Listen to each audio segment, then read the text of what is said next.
구원의 감격교회 말씀 묵상입니다. 오늘도 귀한 은혜 받으시기 바랍니다.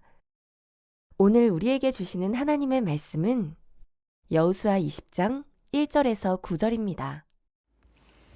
오늘의 말씀. 여호와께서 여호수아에게 말씀하여 이르시되 이스라엘 자손에게 말하여 이르기를 내가 모세를 통하여 너희에게 말한 도피성들을 너희를 위해 정하여 부지 중에 실수로 사람을 죽인 자를 그리로 도망하게 하라. 이는 너희를 위해 피의 보복자를 피할 곳이니라. 이 성읍들 중에 하나에 도피하는 자는 그 성읍에 들어가는 문 어귀에 서서 그 성읍의 장로들의 귀에 자기의 사건을 말할 것이요. 그들은 그를 성읍에 받아들여 한 곳을 주어 자기들 중에 거주하게 하고 피의 보복자가 그의 뒤를 따라온다 할지라도 그들은 그 살인자를 그의 손에 내주지 말지니 이는 본래 미워함이 없이 부지 중에 그의 이웃을 죽였음이라. 그 살인자는 회중 앞에 서서 재판을 받기까지 또는 그 당시 대제사장이 죽기까지 그 성읍에 거주하다가 그 후에 그 살인자는 그 성읍 곧 자기가 도망하여 나온 자기 성읍 자기의 집으로 돌아갈지니라 하라 하시니라. 이에 그들이 납달리의 산지 갈릴리 게데스와 에브라임 산지의 세겜과 유다 산지의 기럇 아르바 곧 헤브론과 여리고 동쪽 요단 저쪽 르우벤 지파 중에서 평지 광야의 베셀과 갓 지파 중에서 길르앗 라못과 므낫세의 지파 중에서 바산 골란을 구별하였으니 이는 곧 이스라엘 모든 자손과 그들 중에 거류하는 거류민을 위하여 선정된 성읍들로서 누구든지 부지 중에 살인한 자가 그리로 도망하여 그가 회중 앞에 설 때까지 피의 보복자의 손에 죽지 아니하게 하기 위함이라. 아멘. 네, 안녕하세요. 즐거운 설 명절 보내고 계신가요? 오늘도 이렇게 영상으로나마 함께 말씀을 볼 수 있게 되어 감사를 드립니다. 오늘 말씀은 여러분들께서 잘 아시는 도피성에 관한 말씀입니다. 여러분은 살면서 용서받지 못할 죄를 지은 적이 있으신가요? 아니면 그 죄로 인한 죄책감 때문에 여전히 자유롭게 살아가지 못하거나 평생 그것에 얽매여 살아가고 계시지는 않나요? 저는 살면서 수많은 죄를 지었습니다. 또 지금도 여전히 죄와 싸우기는 하지만 여전히 죄를 짓고 살아갑니다. 또 알면서 짓는 죄, 죄인 줄도 모르고 짓는 죄, 또 앞에 서는 자로서 그런 척 아닌 척하며 짓는 죄들이 제가 아마 여러분보다 훨씬 더 많을 겁니다. 한마디로 저는 죄로 인해 죽을 수밖에 없는 존재입니다. 그런데 예수님께서 십자가에서 저의 죄를 대신하여 우리의 죄를 대신하여 핏값을 지불하셨습니다. 오늘 말씀을 통하여 그 십자가 사랑을 우리가 아주 조금이나마 이해하는 시간이 되었으면 좋겠습니다. 오늘 본문 3절을 보면 부지 중에 실수로 죽인 사람을 도피성으로 도망가게 하시는 하나님의 말씀을 보게 됩니다. 하나님께서는 부지 중에 실수로 사람을 죽인 자, 그러니까 의도치 않게 살인을 저지른 자가 살 수 있는 방법을 마련해 주셨습니다. 예를 들면 이웃과 함께 벌목하러 삼림에 들어갔다가 도끼질을 하다가 도끼가 빠져서 그것이 이웃에 맞아서 이웃이 죽는다, 뭐 이런 것들이죠. 이처럼 의도치 않게 죽은 살인을 저지른 것들을 그런 자들을 도피성에 들어가서 피할 수 있게 하셨고 의도적으로 사람을 죽인 자들은 도피성의 혜택을 받을 수가 없었습니다.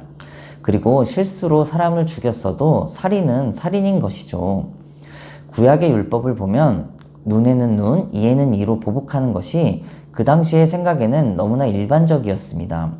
자기의 가족 중 누군가가 죽으면 그것을 복수하기 위해서 친족 중 누군가 한 명이 그 가해자를 찾아가서 살인으로 원수를 갚는 것, 보복해서 원수를 갚는 것이 아주 당연한 것이었습니다. 그런데 문제는 이러한 보복이 한 번으로 그치지 않고 연속적인 피해 보복으로 연속적으로 이루어졌다는 것입니다. 한 사람이 피해 복수를 하면 그 피해 복수를 당한 사람이 또 친족 중에서 또 복수를 하고 계속적으로 반복으로 인해서 결국 이것은 개인으로 시작된 다툼이 가정, 가문, 어떤 공동체 사이에 비극적인 혈전으로 계속 이어질 수밖에 없었다라는 것입니다. 그래서 도피성을 만들어 실수로 살인한 사람에게 대해서는 하나님께서 생명을 보존하게 하심은 물론 무분별한 그런 복수를 차단하게 하신 것입니다. 그래서 도피성 제도는 인간의 생명을 귀하게 여기시는 하나님의 배려라고 할 수 있고, 또 실수로 인한 죄로 인한 그 사람에게도 회복과 살 수 있는 길을 마련해 주신 것이죠. 그런데 우리는 도피성을 생각할 때 그 가해자는 내가 아닌 것, 남의 이야기로 생각할 때가 참 많습니다. 우리 오늘 2절을 다 같이 한번 읽어보겠습니다. 이스라엘 자손에게 말하여 이르기를 내가 모세를 통하여 너희에게 말한 도피성들을 너희를 위해 정하여, 너희를 위해 정하여, 하나님께서는 도피성들을 너희를 위하여 정하라고 말씀하십니다. 여기서 주목할 사실은 그 도피성의 혜택을 입을 사람이 너희라는 점입니다. 그러니까 단순히 살인한 자만을 가리키는 것이 아니라 이스라엘 백성들 모든 사람들이 누구를 막론하고 부지 중에 살인한 자가 될 수 있음을 말하는 것입니다. 또 모든 인간은 의도치 않게 자신의 의도와는 상관없이 얼마든지 죄를 지을 수 있는 연약한 존재라는 사실입니다. 또 우리는 살인을 하지 않으니까 이 말씀이 나와는 상관없다고 생각할 때가 많은데 그렇지 않습니다. 예수님께서는 우리에게 오셔서 이렇게 말씀하셨습니다. 마태복음 5장 21절에서 22절을 제가 읽도록 하겠습니다. 옛사람에게 말한 바 살인하지 말라. 누구든지 살인하면 심판을 받게 되리라 하였다는 것을 들었으나 나는 너희에게 이르노니 형제에게 노하는 자마다 심판을 받게 되고 형제를 대하여 라가라 하는 자는 공회에 잡혀가게 되고 미련한 놈이라 하는 자는 지옥불에 들어가게 되리라. 무서운 말씀입니다. 형제에게 노하는 자마다 심판을 받고 형제에게 라가라, 즉 바보라고 하는 자는 공회에 잡혀가고 미련한 놈이라 하는 자는 지옥불에 떨어질 것이라고 말합니다. 그러니까 사람을 진짜로 죽여야만 살인이 아니고 내 안에 어떤 악의를 가지고 누군가를 멸시하는 그 마음, 그 또한 살인이라는 것입니다. 아마 이 말씀에 자유로운 사람은 단 한 명도 없을 것입니다.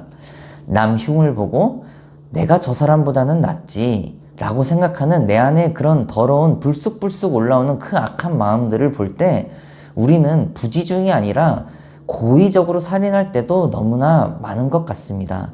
그렇게 볼 때 우리는 사실 도피성의 혜택조차 받을 수 없는 존재라는 그런 죄인이라는 것입니다. 본문으로 돌아와서 그러면 실수로 살인한 자가 어떻게 하면 그 죄를 용서받을 수 있었을까요? 우리 6절을 함께 보실 텐데요. 제가 읽겠습니다.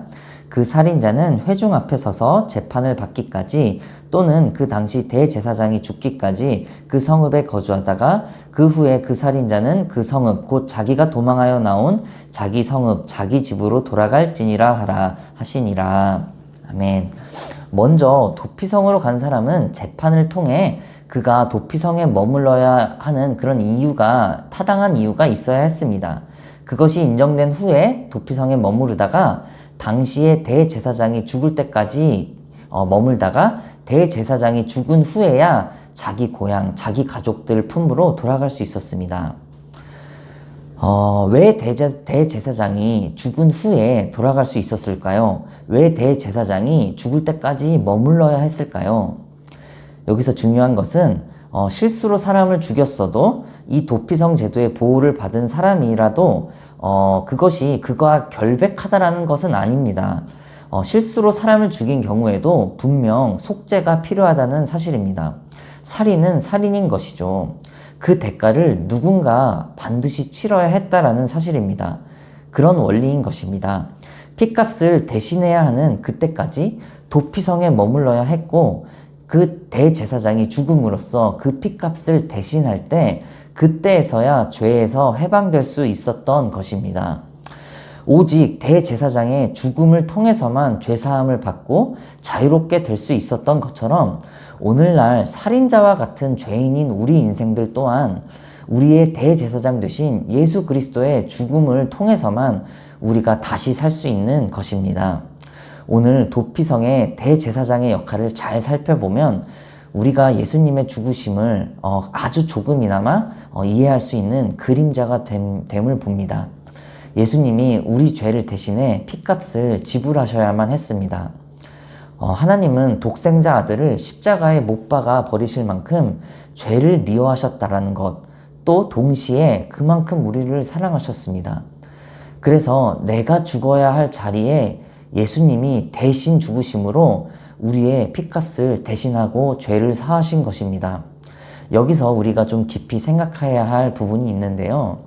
하나님이 우리의 죄를 용서하신다는 것, 이것은 사람이 누군가를 용서하는 것과는 많이 다릅니다. 만약 누군가 우리 가족, 내 가족을 죽였다고 가정했을 때 정말 내가 하나님의 은혜로 용서는 했다고 하더라도 저는 아마 그 일을 평생 잊지 못할 것입니다.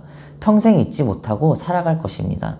용서는 했지만 잊지를 못한다는 사실입니다. 사람은 용서하되 잊지를 못합니다. 그런데 하나님은 정말 없었던 것처럼 하신다라는 것입니다. 원래 모습으로 아무 일 없었던 듯이 기억조차 아니하시고 우리를 그렇게 용서하셨다라는 것입니다. 내가 아무것도 기억하지 않을 것이라는 것입니다. 그 하나님 앞에 우리의 정말 용서받지 못할 죄라도 가지고 나아간다면 하나님께서 기억하지 아니하시고 그 죄를 용서하시고 사하시고 다시 그 죄에 머무르지 않고 다시 살아갈 수 있는 소망을 주신다라는 것입니다. 오늘 그 하나님 앞에 모든 문제들을 가지고 나아가시기를 예수님의 이름으로 축복합니다. 말씀을 정리합니다. 도피성은 오늘날 우리에게 예수 그리스도를 통한 구원의 길을 상징으로 보여줍니다. 우리 모두는 죄로 인하여 죽을 수밖에 없었던 존재였지만 예수 그리스도를 통해 죄를 용서받고 구원받을 수 있는 길이 열렸습니다. 도피성이 죄인이 살 수 있는 유일한 피난처였듯이 예수님은 우리가 죄에서 벗어나 살아갈 수 있는 유일한 길인 것입니다. 마지막으로 우리 로마서 6장 15절 말씀을 제가 읽고 마치도록 하겠습니다. 그런즉 어찌하리요 우리가 법 아래에 있지 아니하고 은혜 아래에 있으니 죄를 지으리요 그럴 수 없느니라. 아멘. 나의 죄를 대신하여 생명도 버리신 그 예수님의 사랑을 우리가 아는 자라면 그 은혜에 감사하여 이제는 우리가 죄의 자리에 머무르는 자가 아니라 은혜 아래에 거하는 자로 은혜의 자리, 생명의 자리, 사명의 자리로 나아가는 우리 모두 오늘 그런 하루 되시기를 소망합니다. 기도하겠습니다. 하나님 감사합니다. 저는 죄인입니다. 그런 저의 죄를 용서하시고 다시 살 소망을 주시니 감사를 드립니다. 이제는 죄에 거하는 자가 아니라 생명 안에 은혜 아래 거하는 자로 살아가도록 은혜를 베풀어 주시옵소서. 감사드리며 예수님의 이름으로 기도합니다. 아멘.